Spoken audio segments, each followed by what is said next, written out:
Easter.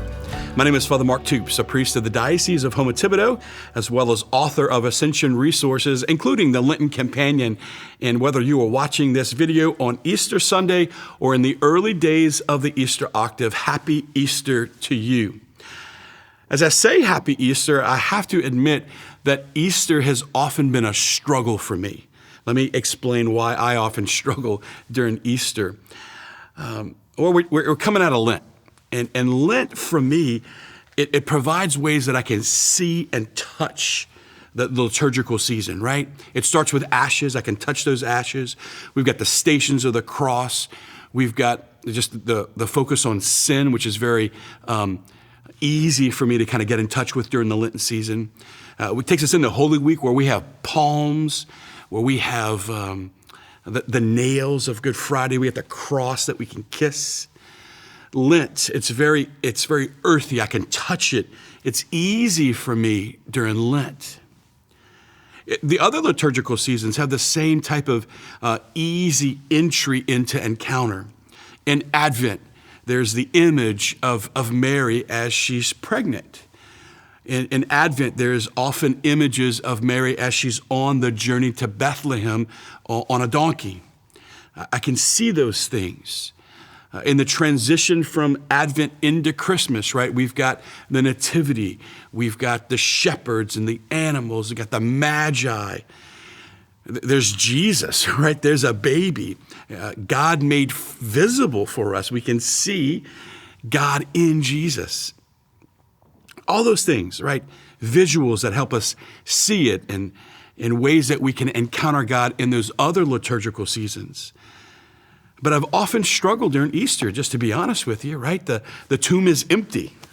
It's hard to visualize the resurrection. And even with the story of the Ascension, which is part of the Easter story, Jesus' body is no longer on earth. So I have often struggled with Easter. And I wonder about you. Ever been there? Ever struggle more with Easter than you do with Lent or the other times of the year? Ever had a great Lent where you feel like you've got some spiritual momentum, where things are moving along, you've got some new discipline and some new traction in your spiritual life, and all of a sudden you hit Easter and it just seems like sometimes that it can all slip through our fingers? Ever reach a point where you don't want to stop the spiritual growth? And if that's resonating in your heart, maybe even if you're there now, what if God could say something to that? What if this Easter was different? What if this time in your life, right now, this year, this moment, God changed your experience of Easter? And what if we could help you on the journey? Happy Easter. I mean that. Just because Jesus died doesn't mean he's dead, right? With great reverence, we acknowledge the power and the sacred beauty and truth of Good Friday. And we can all join in eternal praise of God for the gift that he gave us in his death. But happy Easter, Jesus is risen. Just because he died doesn't mean he's dead. He's alive. And what happened in the Easter story, it transformed people's lives, right? Jesus' risen presence, it transformed the lives of the apostles. After they encountered the risen Lord, their lives were forever changed.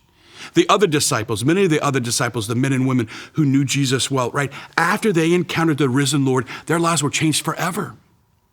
Look at the lives of the early Christians. Right, the early church, the power of the risen Jesus transformed the lives of early Christians. And what happened to them can happen to you and I now, right now. As we tell the story of Easter, we invite you to journey with us, right? This early days of Easter, we're going to see how personal the encounter with the risen Lord was. It was personal. It wasn't invisible. Right? Mary Magdalene, when she encounters the risen Lord, it's deeply personal. The way he said her name, right? The beauty of that, it's how he said her name. That's when she says, it's the risen Lord. It was personal for Peter. I mean, to imagine what was in Peter's heart, right? On the night before Jesus died, right? Peter did not even knew Jesus. I don't even know the man, he said. And when Jesus reveals himself to Peter, the risen Lord, very personal in how he interacts with Peter. It's personal for Thomas, right? Jesus invites him into the wounds of his body. That's personal. You don't get more personal than that, right? There's a personal encounter with James, the Apostle James, one of Jesus' relatives. And of course, there's a personal encounter with Saul, right? All of those personal encounters, right? It changed their lives. And in each of these accounts of the risen Lord, we will discover that it's personal, it's particular, and it's profound. This Easter can be a transformational moment in your life. Just because he died doesn't mean he's dead. And just as he transformed the lives of those that we will learn about, if we allow him into our hearts, Jesus can transform our lives this Easter. God bless you.